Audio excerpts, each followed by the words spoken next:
মেয়েকে স্কুলে পাঠিয়ে দিয়ে আমার ফার্স্ট কাজ হলো বিছানা তোলা।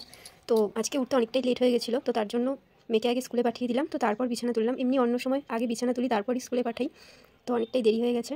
তো চলো বিছানা তোলা তো কমপ্লিট। তারপর মাও ডাকছে, মা তো ওদিকে রান্না করছে, তো মাকে গিয়ে একটু হেল্প করতে হবে। তো দেখো মা আমাকে বাঁচতে দিল হচ্ছে, এটা হচ্ছে কি ফুল যেন, সজনা ফুল। তো এই ফুলের বড়া খাওয়া খুব ভালো, মানে এই দিনে অনেক রোগ ব্যাধি দূরে চলে যায় বলে এই ফুলের বড়া খেলে, মা বলে।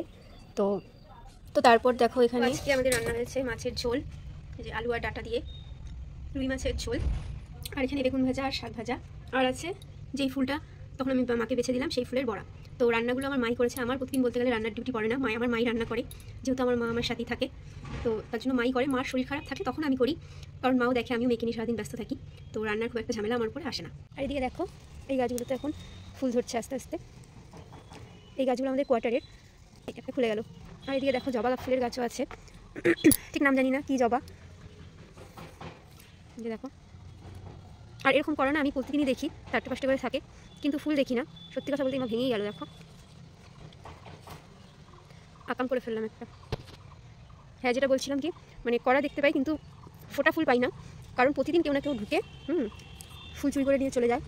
এদিকে আরেক পণ্ডিত যত নোংরা জুতো ছিল সব বার করে নিয়ে এক ডবলা জলের মধ্যে সার্ফ দিয়ে সব চোবাচ্ছে। আমি বললাম এত জুতো একসাথে ভিজিও না, আমি প্রতিদিন 2 জোড়া করে ধুয়ে দেবো। না, আমার কথা শুনলো না, আমাকে আর উল্টো লেকচার দিল যে না না তোমাকে ধুতে হবে না, সব আমি একবারে ধুয়ে দেবো। যেই লেকচারটা দেওয়া শেষ হলো অমনি একটা ফোন আসলো, টুক করে বেরিয়ে চলে গেল।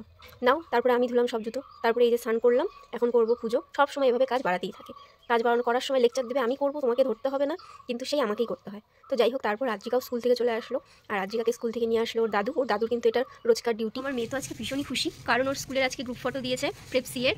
আর এই দেখো আমার মাম্মা বসে আছে, এই যে, বলো কোনটা মেয়ে?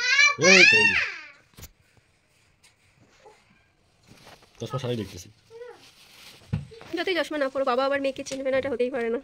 তো এদিকে কাল যেহেতু শুক্রবার, তো তার জন্য রাতে সবাই রুটি খাবে, আমি একমাত্র ভাত খাবো।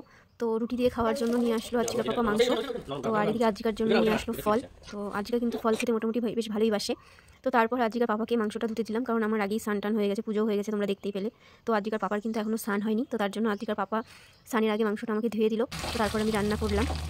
আর এদিকে আজিকা হচ্ছে বাইরে বসেছিল। কি করছো? কি করছো? এই আরেকজন বসে আছে, কখন চিকেন হবে ও একটু টেস্ট করবে, তার জন্য আমাকে গিয়ে বারবার বলছে মা হলো মা হলো। বলছি দাঁড়া একটু কষতে দে। এদিকে আমি বানাচ্ছি রাতের জন্য রুটি, আর আজিকাকে পড়তে বসালাম। ও ঘুমিয়েছিল, তার সাথে আমিও ঘুমিয়ে পড়ছিলাম। তো যাই হোক, আজকের ভিডিওটা এতটুকু। সবাই অনেক ভালো থেকো, সুস্থ থেকো, সাবধানে থেকো, টাটা।